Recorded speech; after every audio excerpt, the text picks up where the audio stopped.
Ffarrabas is, we represent her, we're a CX Silver Gallery in Brattleboro, Vermont, USA. We're very pleased to be trying to bring her into the light. And she has been doing art continually for more than 50 years and doing poetry and writing for more than 60 years, almost 70 years now. Yeah. And the art almost 60 years now. And we met about 6 years ago, and it's been great ever since. We have produced a book. Nye and I worked very closely as a book up front of 50 years, packed with all kinds of the stuff of her 50 years of art, kind of a historical document. Partly art, partly poetry, and some friends have written about my work as well. So. Yes, there's about 20, 25 people who've written in, it's a little bit of a festschrift in the front of the book. And if you have any, if you want to keep in touch with Nye, please get in touch. I can give you my card, and you can talk to her and keep in touch. And we're very pleased to, very thankful to Michelle and Ali and Lola, who brought us over here. Especially Lola first made all the work possible for Lola and Bartold discovered Nye and wondered, who is Nye Ffarrabas? And Lola researched it, called Nye, reached out. We invited her to stay. She got her own scholarship to come over, and she has produced a fantastic 2-hour video interview in one take. Fantastic. It's a pleasure working with Lola and Bartold and Marnis and Agnes and Ali and Michelle. I'm forgetting it, people. Thank you all so much for such hospitality. Groningen is an amazing place. We are very lovely being here, and all the people we met, and Robert, thanks for all the photography and learning about his work and everything. And that's basically it. Thank you, Nye.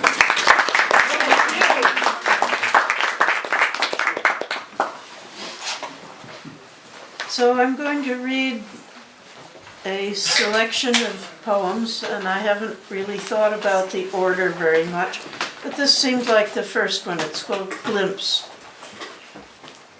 I am standing in a doorway. No, it's a gateway. Standing here again, where I've been so many times before. As familiar as it is, I know every stone and cranny, each patch of lichen on the faces of the ancient rock. The view is always different. Today it is a hilltop overlooking the tossing gray North Sea. Yesterday a barnyard. Before that, the turnstile at West 4th Street subway station in New York. The automatic doors at the supermarket. The beginning of a maze in a cave. The door to my infant daughter's room that I put a screen door on because of the cat. It is every place and no place. It is the gateway rune, the primal moment of decision. The gateway image came to me this morning as I sat in friends' meeting, the quiet going deep and deeper. As I contemplated the imaginary scene, I said to myself, aha, this is choice point. And here we are again. It seems as though I spend my life going through that turnstile, on that hill, approaching the twists and turnings of that maze. I would have spoken about it this morning, but I couldn't make certain whether the actual choosing was before the gateway or after, or if it was the gateway itself, or whether there was more than one gateway to choose from. My thoughts continued with the reflection that although I do indeed believe in guardian angels, I have no other explanation for a number of miraculous saves in my life. These ethereal presences never seem to be on hand when I'm at this gateway. It's all up to me. Be that as it may, there is a further condition to this. One cannot have, I never have, enough information ahead of time to make the choice. It seems the information is always on the other side of the gate. However good your equipment, however well you are prepared, the rational mind will take you only so far. Every choice is an act of faith. When you have made the choice and stepped through the gate, then you become aware. Either things are bulky and different, difficult and somehow blurred, harder than you anticipated, slow, stuck, uncooperative, or they fall into place, fortune smiles, people cooperate, welcome you, appreciate, and facilitate your project. It all comes into focus, and you sail along with a following wind until the next gateway appears. And here I am again.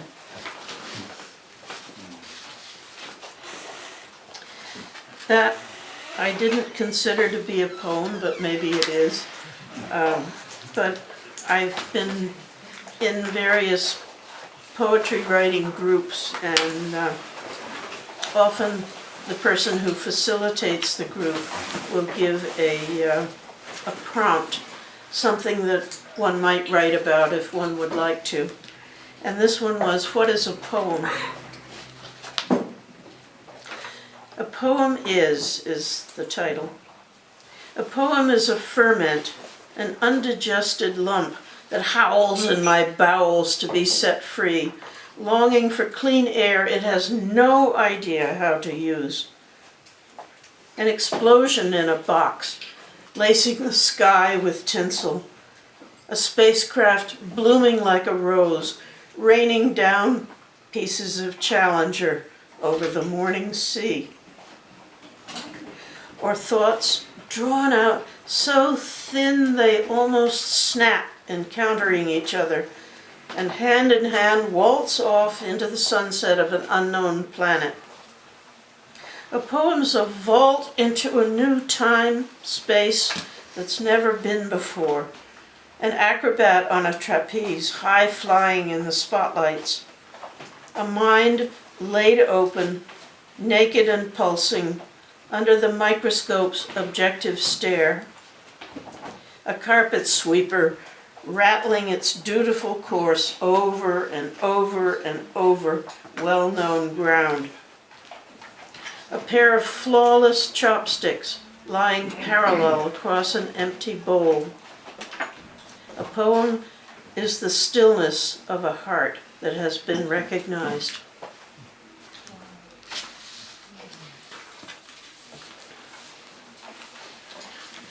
And I read this, I guess it was yesterday, but I will read it again because there are people who were not there then. I was asked, what is on your kitchen windowsill? Night, maybe. There's some music, so maybe we Somebody's cell phone, yeah. we wait a bit because there's some music. That's unusual. Okay.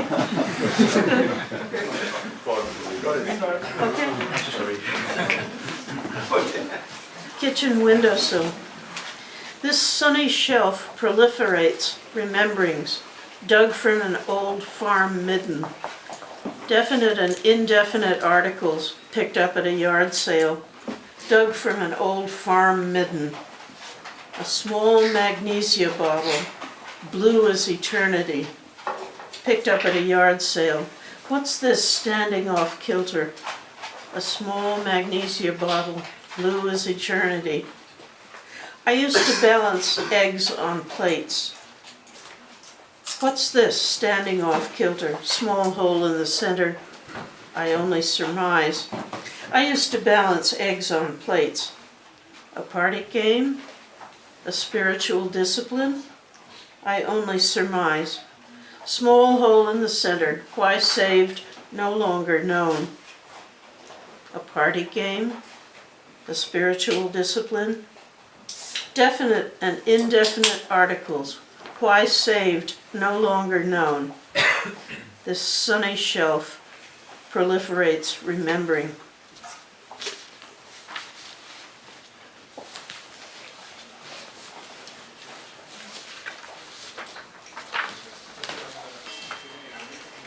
And this one is called Is. Rich is, you think you have the power to do whatever you want. Young is, you don't exactly know what to want. Poor is, you think you can't get anything you want, especially what other people have. Old is, you can't do this, you can't get that, and anyway, no one wants you. Middle is, you work on getting what you are supposed to want, if you can. Middle is, you have the power you must use, but not the wisdom yet. Enough is, that's what there is, make do, with style. Seasoned is, don't envy anyone, don't suffer fools, let well enough alone, harm none. Accepting is, let go, allow, and bow. Wise is, you wrapped in the cloud of knowing nothing.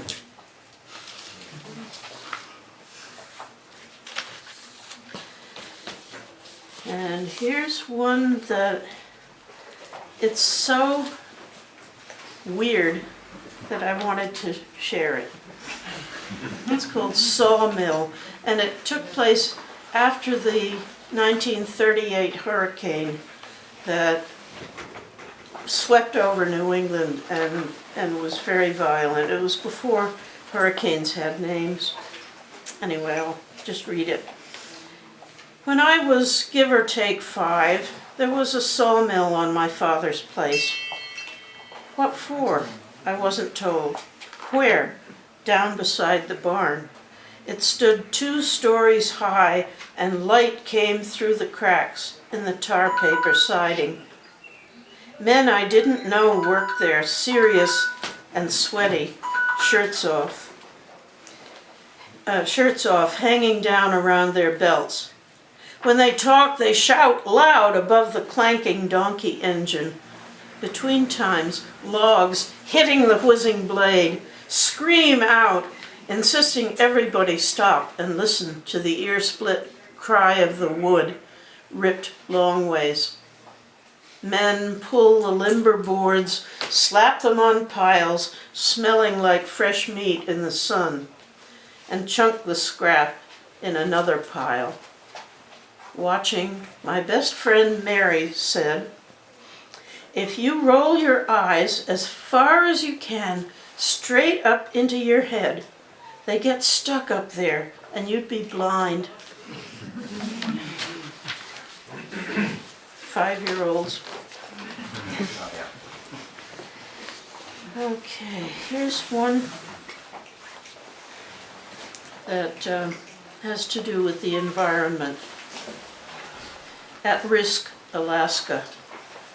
And it's dedicated to Howard Rock, whose Inuit name was Sikvoan Weahawk.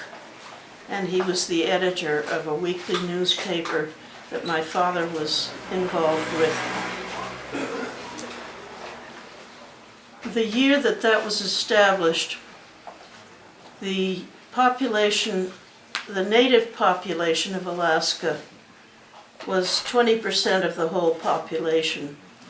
And they were being told that if they voted, they would lose their native land rights, which was a pure lie. And so this paper was founded, and it got the different villages in touch with each other.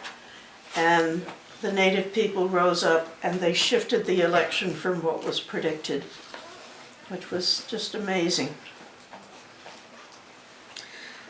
So this is about drilling and blasting, all that stuff.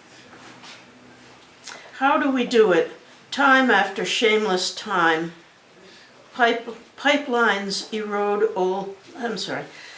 Pipelines erase old migratory tracks, oil-soaked waters, murky skies, fouled soil, bird nesting interrupted and despoiled. Pipelines erase old migratory tracks, caribou, bear, lost on their own home ground, bird nesting interrupted and despoiled. Indigenous peoples, birthright stolen, starve. Caribou, bear, lost on their own home ground. Proud hunters returning home with empty hands. Indigenous peoples, birthright stolen, starve. Drills and spills, explosions, racket, clatter. Proud hunters returning home with empty hands. Drowned the rhythm of ordinary life. Drills and spills, explosions, racket, clatter, torn the profound and holy silences. Drowned the rhythm of ordinary life, oil-soaked waters, murky skies, fouled soil, torn the profound and holy silences. How do we do it, time after shameless time?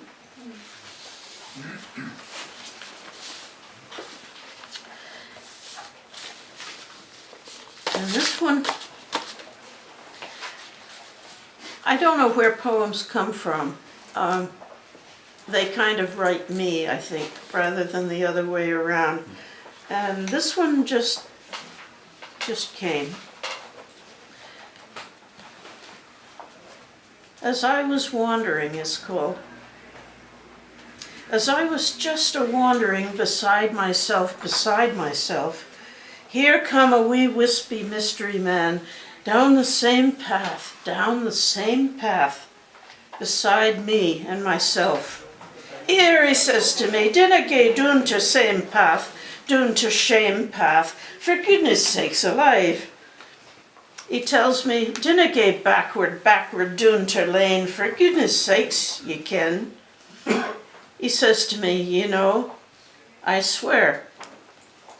Gae never backward, doon to lane, chanted that misty, whispery man. He says to me, just as I said, as I was wandering. Thank you.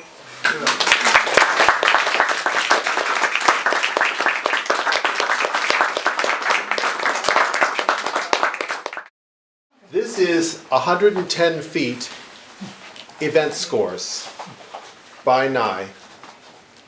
And so there's a series no time from the 60s on. Yeah. And so there's like one after another, and there's several of them. And It's not the whole thing. there's many of them. Because event scores are short. Yeah. And so you have some of them on the, anybody who's at the, they're often like just abbreviated short things. So you have, for instance, you have fly kites in bed. Read the newspaper across the columns instead of down. Those are two different instructions. That's an event score. An event score is a set of instructions. It's a piece of art, sort of analogous to music, and it's sort of active theater, and it can be performed by one or more people. So, Or not. Or not. And some of them are supposed to be performed, but how are you going to do it? It's almost like a Zen koan. Dilute the river with water. Fill in the name of your favorite river. Smell your typewriter. Be a potato for several days. This was before the phrase couch potato was existing. There's one, I don't remember the exact words, but it's about eating a peach by inhaling it until there. you've There inhaled it the is. whole one. Yeah. Peach method. Inhale in the vicinity of a peach until you have completed aerial ingestion Ingestion. of the entire fruit. That's a good one. That's a great one. How about this one about the drones? Yeah, there's a little song for children about one little, two little, three little, is it Indians? Yeah. It's awful.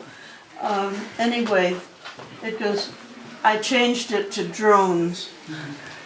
One little, two little, three little dronies, four little, five little, six little dronies, seven little, eight little, nine little dronies, no one left alive.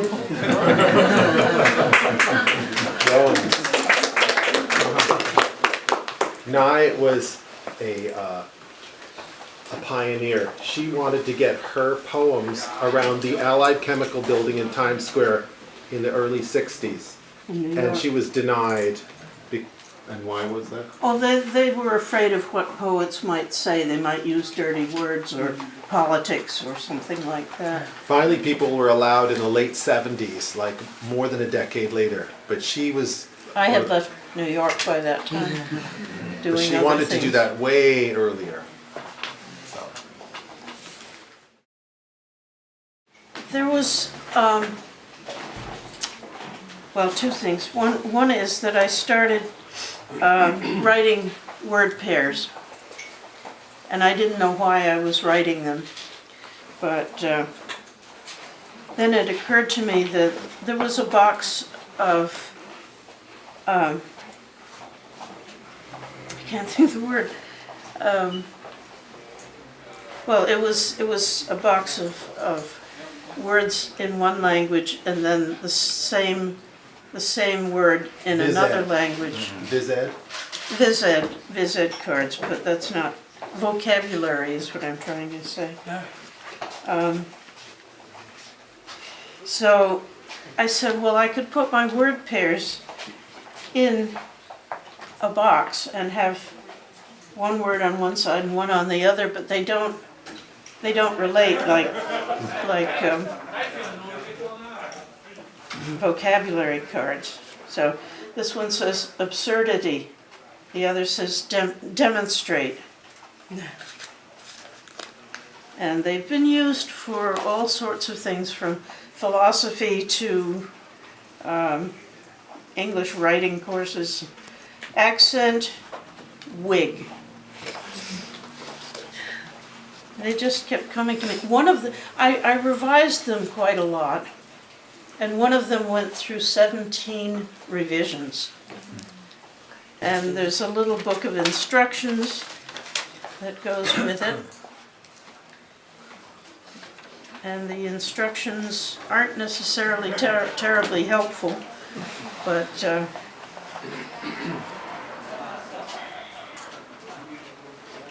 well, if you want to look at it, you can read it. It was fun to do. It was hell to collate, because there were so many and you had to get them in the right order so that you would collate properly, but then it doesn't have to stay in the same order. And you had your own publishing company, the Black Thumb Press. That's right. That's yeah. why there's a thumbprint on the cover. Yeah, that is my left thumbprint. Are you left-handed? Huh? Are you left-handed? No. No, but that's how I would pick up a piece of paper and leave a thumbprint on it by mistake.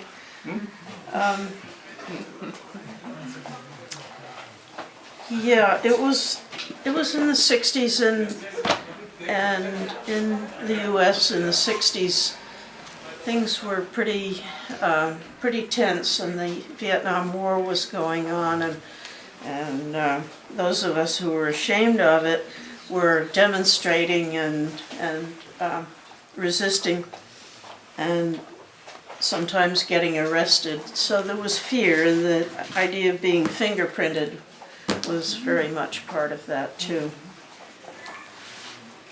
So I'd like to just share with you a book I hope to publish, which my son gave me a little box of words on magnetic strips to put on the refrigerator or the, well, I'll read you the little introduction. Magnetos, I call them. They're short poems created from single words on magnetic strips, suitable for use on the front of the refrigerator, the side of the washer and dryer, the back of your mind, or whatever. These range from very brief one-liners to proper stanzas, and took on a surreal quality and a music of their own, which was fun, engaging, enormously interesting, and always surprising. They initially appeared during the decade from 1993 to 2003, although one never knows when another one will pop up unbidden.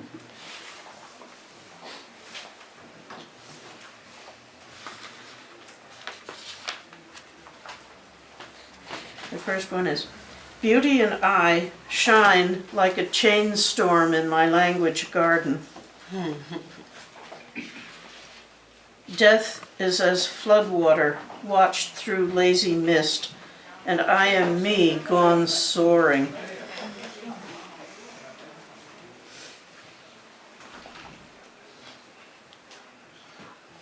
Blow the day.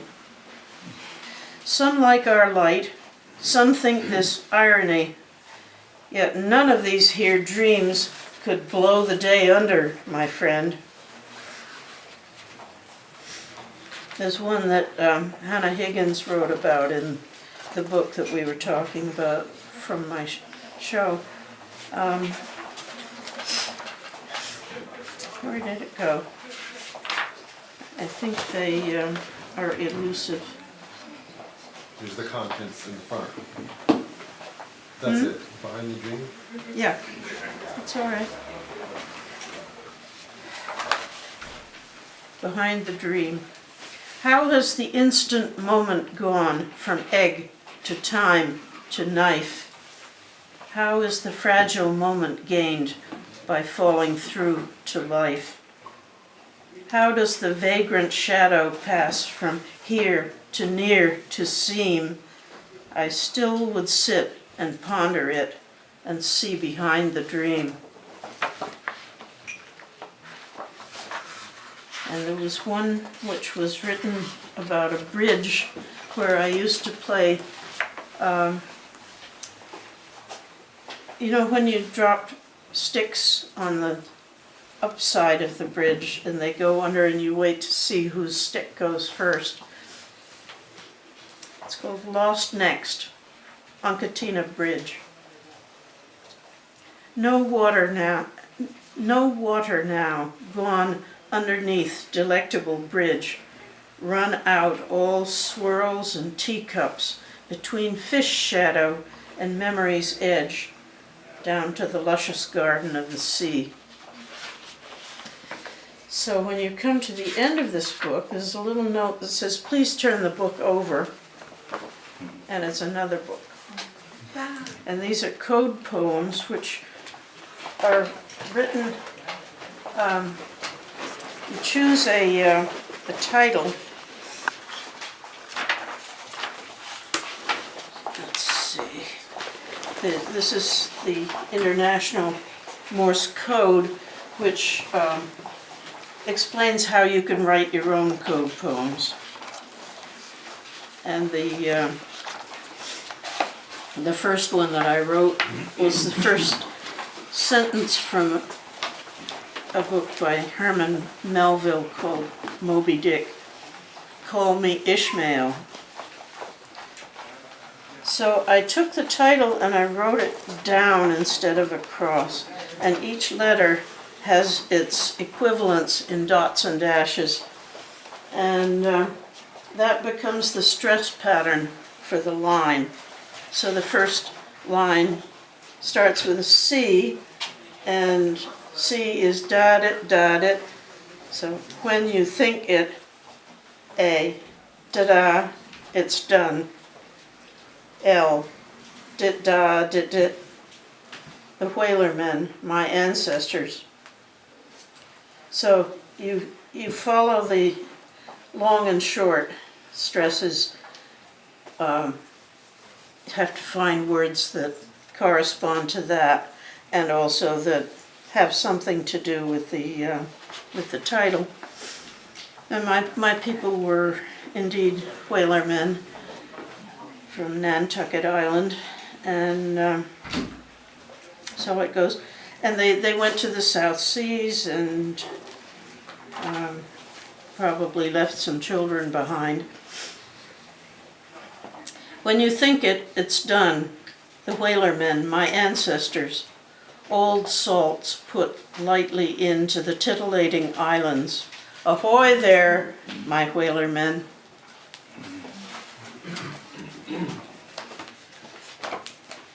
Let's see if it's in here. Oh, guardian angel. I don't have a lot of religious stuff in my life. I'm more of a Buddhist or a Quaker, but I really do believe in guardian angels because I think I've been kept out of really bad trouble a few times. So it's called Guardian Angel. You've lingered with me all these years, my tender nemesis or my perverse mentor. You've plucked me from harm, oft times. For what purposes? So, thank you.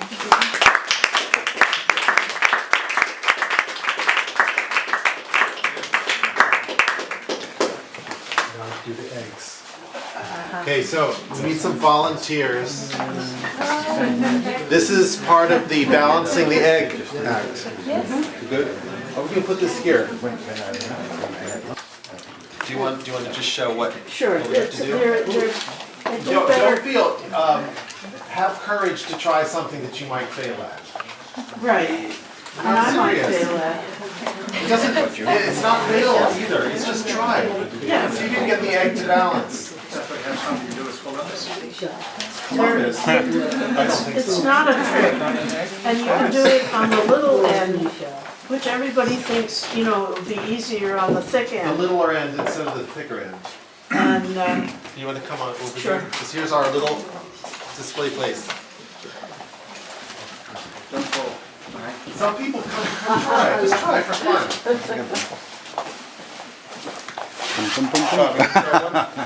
Yeah, okay. this is like Come on, more people, try. number. Oh, they have numbers on them? Yeah, it's a. Please Try one, just take try one. egg and try it. It doesn't matter if it doesn't balance, just try, just for fun. Maybe being like tired will help. All right, and then just lose yourself in the moment of it and see if it stands up. That's what I think.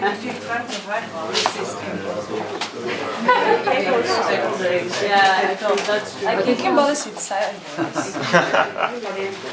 Perfect. They actually tell me that I will. Really? Here. Como videos called.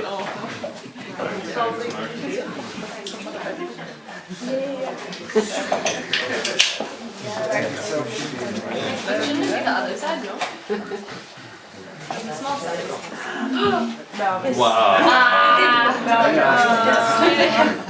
Lola, you got it. Whoa, Lola. Well, it's the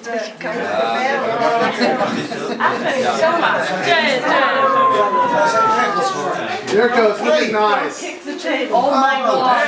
Oh my god. Don't, everybody careful, the table. There you go, there you go. Whoa, I could. Yeah, you have the power. Yeah. You'd have to take your mind off of it. Just lose yourself in the moment of it and just go into it and see what happens.